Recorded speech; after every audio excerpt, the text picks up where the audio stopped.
I'm Othon, and I'm using my first name, as Marina suggested earlier. I teach Southeast European politics and European politics at the University of Oxford. And I'm also the director of Southeast European Studies. And let me just take this opportunity to tell you a little bit of our own startup project at Oxford, which is exactly about diaspora.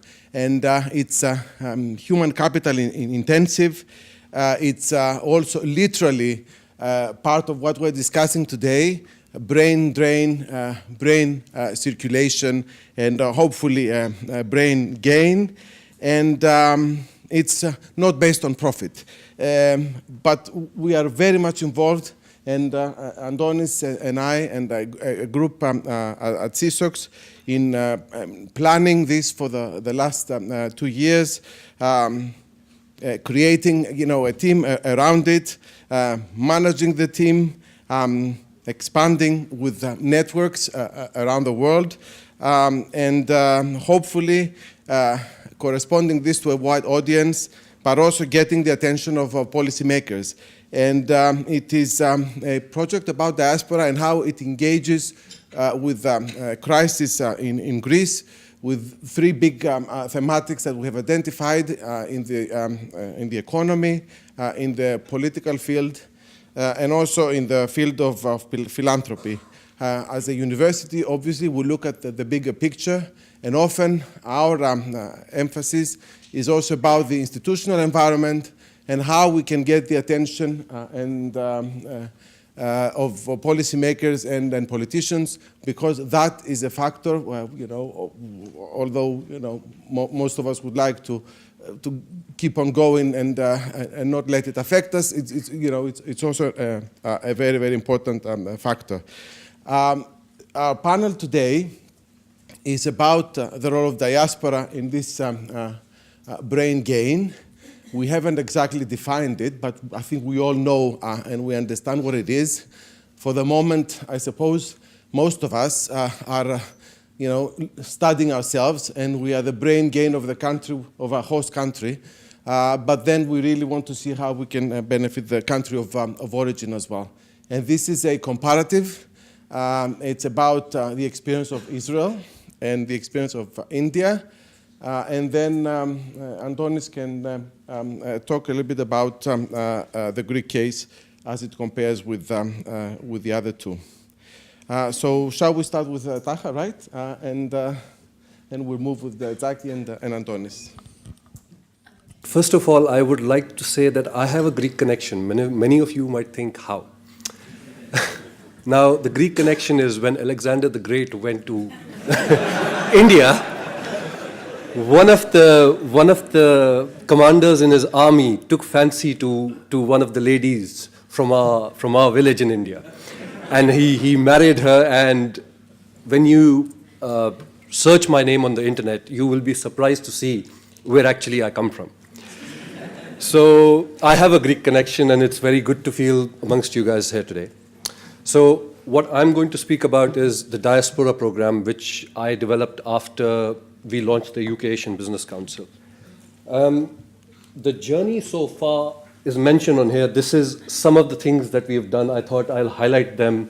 So we worked with various countries. We worked with NHS. We worked with the Indian Gymkhana Club, the Northern Powerhouse. We worked with Nepal extensively.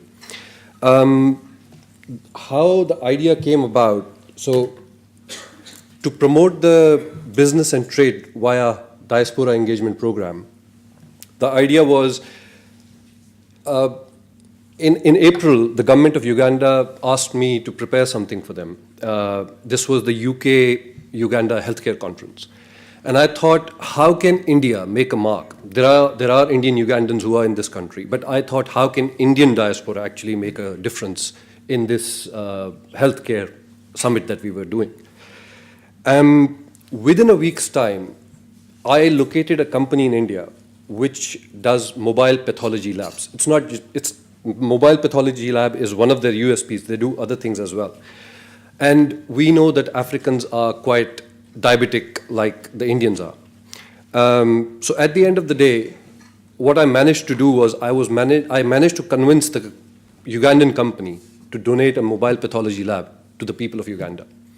And in turn, what happened was that the Indian company started getting data from Uganda, which they couldn't have done themselves without me or my organization being in between them. Now, the data collected is for various health-related issues. And this data is being submitted to companies which are producing drugs for all these diseases. So in a way, you can see we have created a triangle. The triangle is that we are a UK-based organization. We helped the Indian company to go into Uganda to do some business. So the idea was born from there. And I thought to myself that this is the best way to engage diasporas of the world. So on 19th of May in the Parliament, I organized an event where I launched the Business Diaspora Engagement Program. Now, how does this work? Today, say for example, somebody from this audience is based in Greece and they want a product from anywhere in the world. It doesn't need to be from India, although I'm from India. What we will do is we will locate that supplier or that manufacturer for you. We will do the market research. We will make sure that the supplier is vetted. We will make sure the client is vetted. Then, let's say it is a rice exporter from Vietnam to Greece. Maybe today's banking situation of Greece and people will not accept your letter of credits or your banking system. What will happen is, because we have vetted you and because we have vetted the manufacturer, we will underwrite the client for the manufacturer or the supplier, and we will underwrite the supplier for the client. When the product reaches you, we will bill the client, the money will be paid to UKABC, and then UKABC will in turn pay the supplier. So we're making sure there is no ambiguity in the payment system or there's no ambiguity in the delivery system. Now, what this helps is, this has helped three economies. First and foremost, I have helped the economy of UK by increasing the exports and GDP via services. I have helped Vietnam by getting a client in Greece, which they couldn't have located by themselves. I have helped a client in Greece by locating a supplier in Vietnam, which probably they could have located, but maybe the Vietnamese would not take your credit, for example. So this is the Diaspora Engagement Program, which we have launched, through which we are helping quite a few companies in India. Now, going back to the UK Asian Business Council, we were called Middlesex Asian Business Association about 2 years back. That is when I started this. I'm the founder, and this idea was born through me. Our first client was Heathrow Airport. I don't know how many of you support the third runway here, but we do. And we were asked to get them 1,000 signatures supporting the third runway in a month's time, which we managed to do. We delivered, and that's why Heathrow started working with us very closely.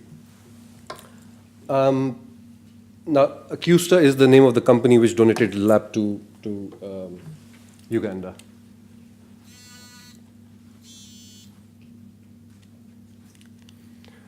So I'm going to touch upon family businesses also.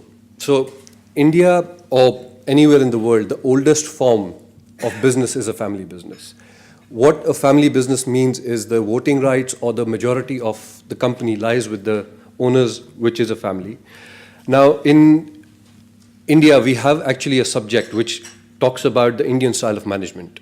Now, the Indian style of management is the oldest person in the family is the owner of the business, and they engage their own sons, daughters, son-in-laws, daughter-in-laws in the businesses. These people then in turn become however big they have to become, from a small company to a small and medium size to a big corporate, could be worldwide, could be in India, could be anywhere in the world. Now, families in India, I'll give the example of some of the families in my next slide. So if you see, the Indian economy was closed till 1992. In 1992, Dr. Manmohan Singh, who was the economic minister at that time, opened the Indian economy to people. And that is when foreign investment, the FDI, started in India. Now, these family businesses were the first businesses where all the corporates went into, talked to them, did joint ventures, and started doing business in India. Now, the other thing that families do is that most of the businesses worldwide are also owned by families. Some of the examples on there, that, as you can see. I don't know how many of you know that these were actually family-owned businesses. Now, coming back to the diaspora part, in India, most of the things that you will see is that as soon as a kid is about the age of 12 or 14, they're asked by their parents either to join them in the business or they're asked to help in some sort so they can start getting experience. The other thing that they are told is the 70-30 formula, which was on the last slide. The 70-30 formula is you spend 70% of whatever you earn, but make sure that you save 30%. And that is why when the crisis happened in 2007 in the world, the recession happened, India was not affected so much because Indians have a lot of money in savings. They save in precious metals. India is one of the largest importers of gold. The reason for that is people, whenever they have money, buy gold and put it in the banks. The other thing that I will mention about Indians is that about 15 to 20 years back in UK, there were people, the off-license shops in the UK were open from 9 to 5 p.m., on a Wednesday from 9 to 1 p.m. It is the Indians who actually changed it into the 24-hour operation. And today you can see off-licenses around the country which are open 24 hours. The second thing, the other thing that I will say about the Indian diaspora, how it's helped this country is by having cultural events, making up, bringing the food to this country. The chicken tikka masala became the national dish of this country because of an Indian called Lord Noon. I will touch upon very quickly because I'm running out of time. The diaspora effect is, so all of you sitting here in the audience, you have gone to universities, you have gone to colleges. So when you were in, say, high school, that is the time your friend group was deciding whether they're going to do bachelor's and master's. And that is the peer effect by saying, yes, I am going to do it, and maybe I have 5 friends with me. Ultimately, those 5 friends will follow suit. Same as the example when you go into a job, your work people become your friends. The reason for that is that you are in a certain income bracket and you want to be with people who are in that certain income bracket. That is why people you are with, friends with, hang around with, you will see, that they are in the 15 to 20% mark of your salary bracket. Culturally, Indians ask their children not to leave home at least till they have saved enough money to buy a house. That is why you will see that Indians have such big property business in this country. The changing trends of the world are that 25 years ago, the Indians started the off-license business or various businesses like that. But now their children have become doctors, engineers, other professionals. They don't want to go into those businesses anymore. So you will see the changing trend of Sri Lankans, maybe some Africans, Tamilians buying these businesses. Maybe in another 25 years, this whole thing will change again. And you will see a new diaspora coming in and doing the same, which could be anybody from the Middle East. Just to give you an example, maybe the Syrians. This is some of the people we work with. This is Heathrow. Lodha is a very big group from India. It's a property company. So these are the people we have understandings with about marketing them in the UK or around the world. We work with 10 Asian countries at the moment and 9 African countries. So I'll say if anyone wants more information about what we do, you can talk to me later. I will take questions, and that's about it. I mean, I hope I made sense. Thank you. Hi everyone, I'm Tzachi and I'm from Israel.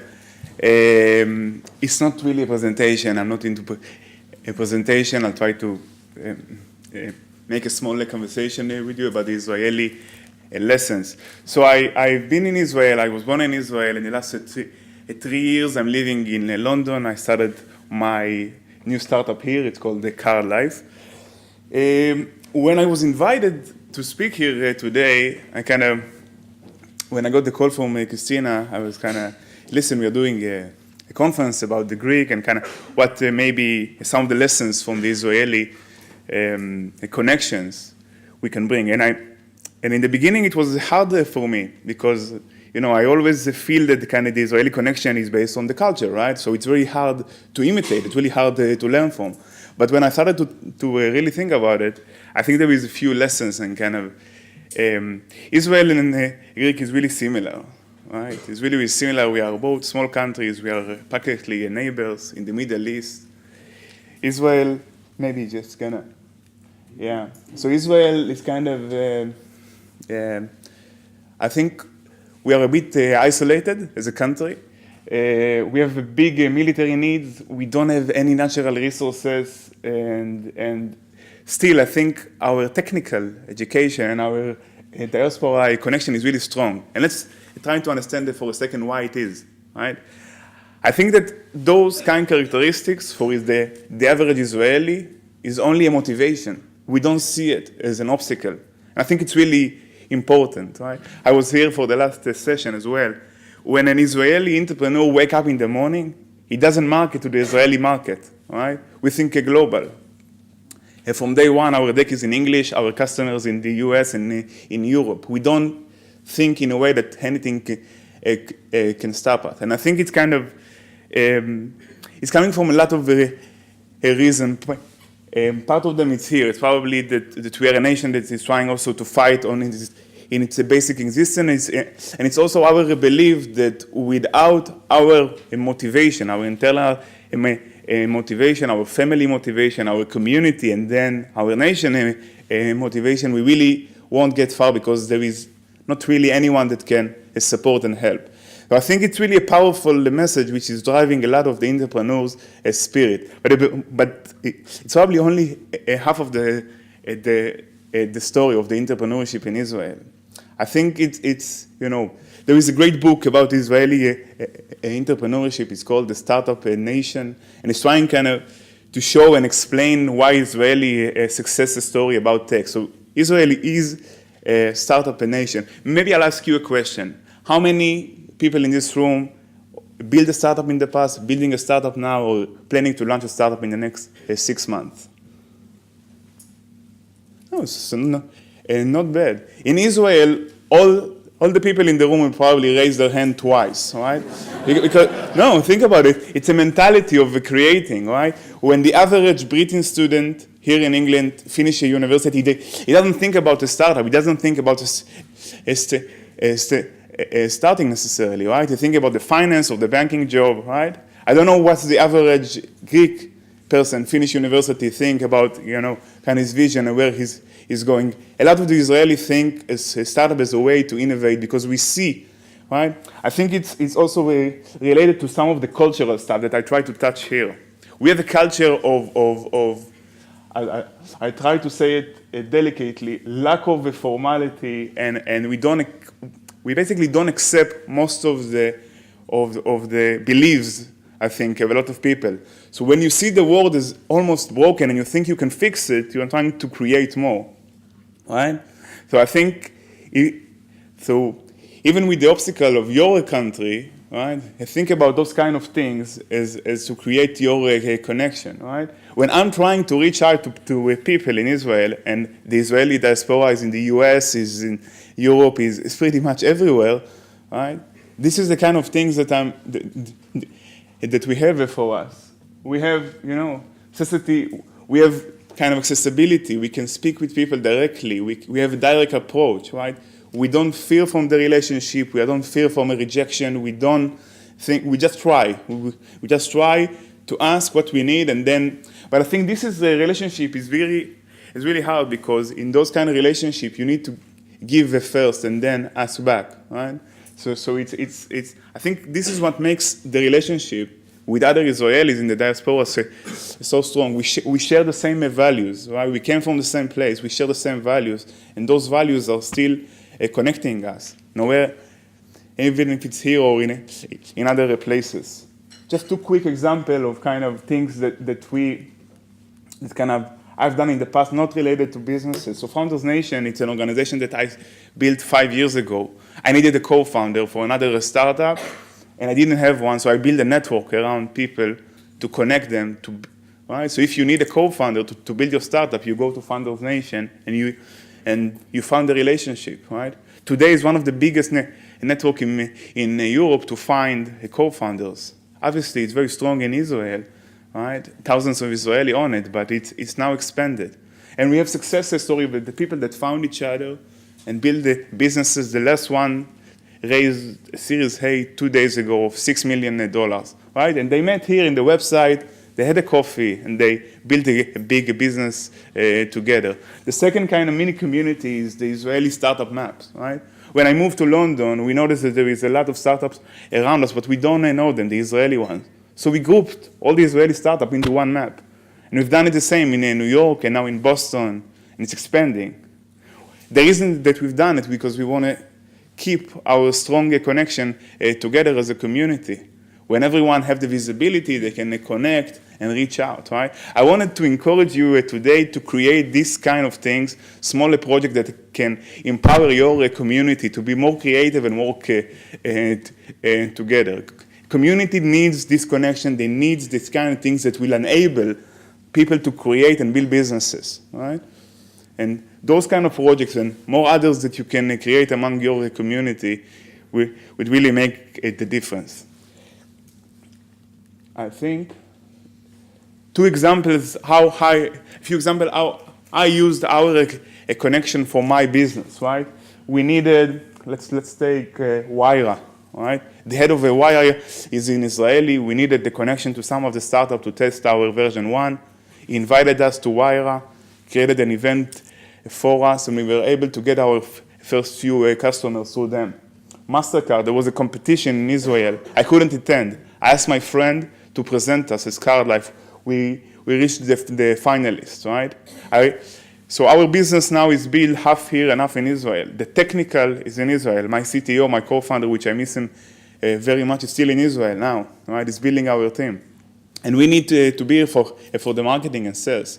But this is very similar to the Greek situation. But I think it's bringing us power. It's giving us an advantage. Right? We don't see it as a disadvantage. It's actually giving us the edge because we have the best engineer, we have the best company culture, and we treat everyone as a family. The same shared value that you have, we are bringing to our business because this is the community that we are building, right? UK trade and investment. It's in Israel. The people from the UK government that are sitting in Israel help us when we moved here, right? They created the first introduction to us, to London partners and then to other investors. It's a connection that we couldn't get, but we get it because, again, it's the same thing. We are helping them and they are helping us. Oxford Innovation Hub, the same story. We know the accelerator manager there is an Israeli. He helped us to connect and we help him in any support that he can, right? Just as a few examples. I will finish by saying that I truly believe in the Greek story. Our marketing manager is Greek. She's amazing and she's wonderful, and we'd love to work with more Greek people because I think we share the same value. We have the same country in size and the characteristics, and we can create those connections. Thanks, guys. I'll try to answer the question of how should we think about the Greek brain gain. My presentation is composed of 3 parts. First, I will touch upon some key characteristics of the Greek brain gain. Second, I will try to match the opportunity structure of the crisis-hit Greek economy with the skill set and the aptitude of Greece's highly skilled diaspora communities. And third, I will touch upon the issues of policies and politics which can maximize diaspora involvement and thus brain gain impact in the Greek economy. Key characteristics. As much as solutions engender in due course problems, the reverse is also the case. Problems do engender solutions. A review of successful research grant applicants has revealed that Greek scientists, resident and non-resident in total, were they to be assigned to Greece, they would make our country as research-intensive relative to its population as such research powerhouses as Germany and the UK. While, of course, not all of our scientists will ever return to Greece. No, that's fine. Yeah, sure. Considering the fact that research collaboration is one of the most transnationalized activities, clearly the resources that Greece can call upon for brain gain in the scientific enterprise are enormous. These resources have been over time. We're talking about nearly 2 generations worth of brain drain, and that's due to the spectacular misgovernance of the Greek higher education system, considering that the early waves would be located sometime in the 1960s. Currently, the brain drain and brain gain stars in the scientific enterprise, I think, are properly aligned in Greece. A huge number of Greek scientists abroad, critical mass of their equivalents in terms of research capacity and ambition manning the posts in Greece. Governance and other improvements in the regulatory and administrative environment on which Greek universities and research institutes are dependent can easily accelerate the fusion of these two communities, of the diaspora and the homeland scientists. Moving on to the crisis proper, in terms of brain drain and brain gain dynamics, we have to take into account, again, a Greek distinguishing factor, namely the severity of the crisis, even relative to all other Eurozone debtor countries, combined, and Aristos mentioned that, with punitive levels of taxation for middle-upper income levels. The result of this set of characteristics is that middle-upper level managers emigrate from Greece in probably unique numbers relative to the Greek population and compared to other crisis-hit Eurozone countries. So we have people in their late 20s, 30s, 40s, and even 50s who have exercised management responsibility in Greece, emigrating mostly to OECD countries. Do these individuals have the capacity to leverage their still current expertise in the Greek economy in terms of people, business environment, and business opportunities with capital holders of previous diaspora vintages? Can we expect such a fusion of these different diaspora waves, which will have an impact in terms of generating investment and trade opportunities for the Greek economy? Second, and even absent the existence of a long-standing Greek diaspora community, as in the case with the Arab Gulf countries, would these expatriated Greek managers stick to the strict career remits, or would they, in due course, also involve market actors resident in Greece? The third group of people that I wanted to spend time with, after scientists and managers, are the professionals. Essentially, Greece's political economy has been such that an array of measures, regulatory and administrative, have provided high levels of income to a large number of professional people, the most prominent examples being doctors and civil engineers. Both the direct impact of the crisis and the fiscal and structural measures demanded by Greece's creditors have made these professions no longer attractive for literally tens of thousands of their practitioners. No wonder then that we have experienced a massive brain drain of the most internationally mobile of these professions, medicine being the most prominent example.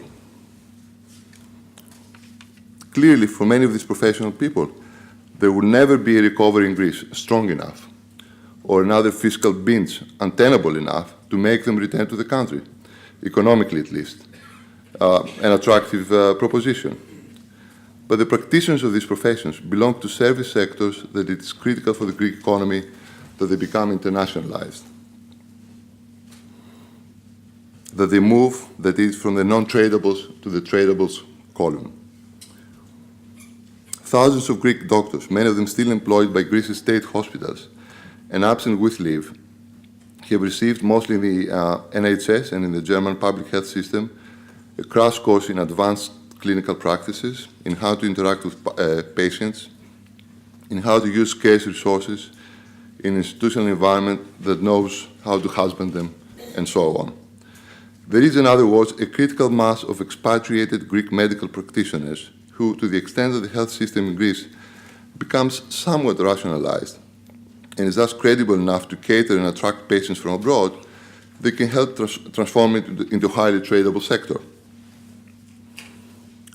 I'm now moving to the opportunity structure of the Greek economy from the perspective of the Greek brain gain.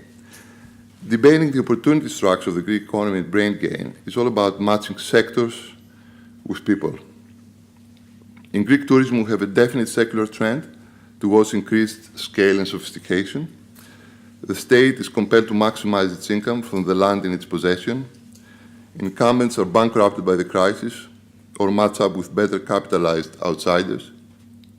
And political resistance to investments in large integrated resorts wields under the relentless weight of a 25% unemployment rate. I would argue that an earlier vintage diaspora wave is relevant here, particularly from North America and even Australia, where initial entry into the retail and restaurant trade evolved into insight and activity in the real estate development business of increasing scale and sophistication. Thus, diaspora real estate magnates do not simply have money, rather they have smart money, that is to say, they possess the advanced expertise necessary for executing and rendering profitable a significant real estate development investment. Aligned with this smartness is sentiment.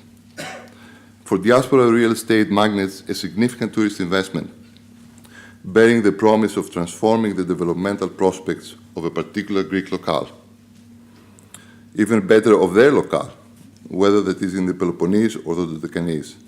It is not only about the money. If you look at the Porto Karas development and the more recent one in Costa Navarino in the Peloponnese, these are really labors of love. They did not start out as profit-making propositions, although ultimately they should get there. So my hunch is that if there is an elementary, friendly, and competent Greek administration willing to strike reasonable balances between profit-making and environmental and heritage protection, then these factors could really turn diaspora real estate investors into a catalyst for Greek tourism. On such other mainstays, such as the Greek food industry, we see an intensified local effort to increase the percentage of exports over total sales due to the significant decline in local sales. This effort is characterized by innovative marketing as well as product tinkering and innovation. Greek food and drinks exports have traditionally relied on diaspora wholesalers and distributors, either due to the nostalgia trade and or the affinity of Greek exporters with their co-ethnics. The question that thus needs to be investigated is whether these diaspora wholesalers and distributors can match and compound the increased drive for sophistication on the part of the Greek exporters or not. Last but not least, in terms of the opportunity structure of the Greek economy, I would put a non-profit driven activity, the charitable contribution to Greece's culture and the arts. What has been the most significant foreign direct investment that has just been concluded in Greece? It is the €500 million and more worth of the Stavros Niarchos Cultural Center. And if you add to that the previously completed Onassis Cultural Center and the under construction Oulandris Museum of Modern Art in Pagrati in Athens, you easily reach the €1 billion threshold in cash and art valuables, putting culture and the arts in Greece.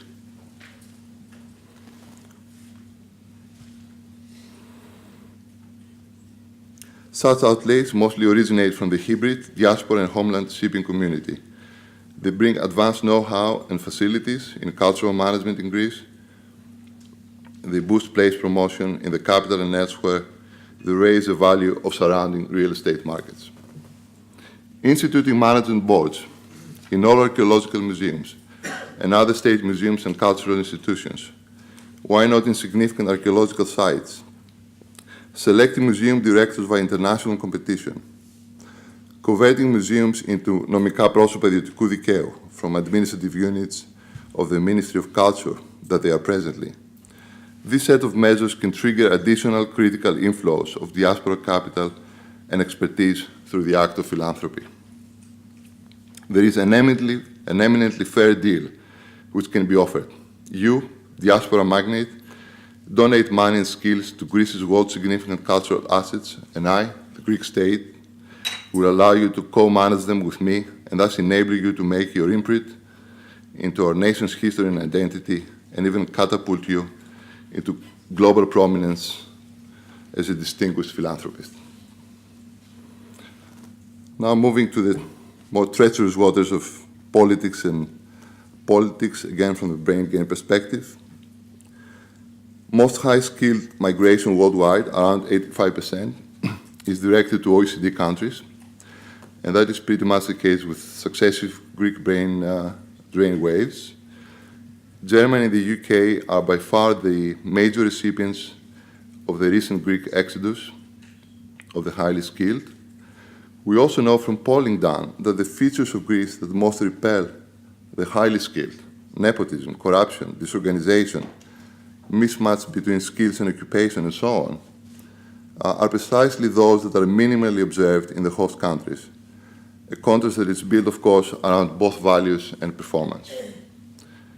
What are the policy and political implications of this observable fact of the majority of past and recent brain drain waves having chosen and subsequently having experienced, acted, and internalized the modernity in norms and performance, exemplified by those top OECD performers that the crisis-hit Greece is called upon to emulate? First, it is the ability of Greek scholars and, in general, intellectuals to participate in the international and even more so in the national debate on Greece's reform process. This ability has grown exponentially due to the internet and the now zero cost of audio and visual communication. Naturally, a wide range of contrasting views becomes articulated in Greece as a result. In our host city, I will call this range from London Business School to Birkbeck.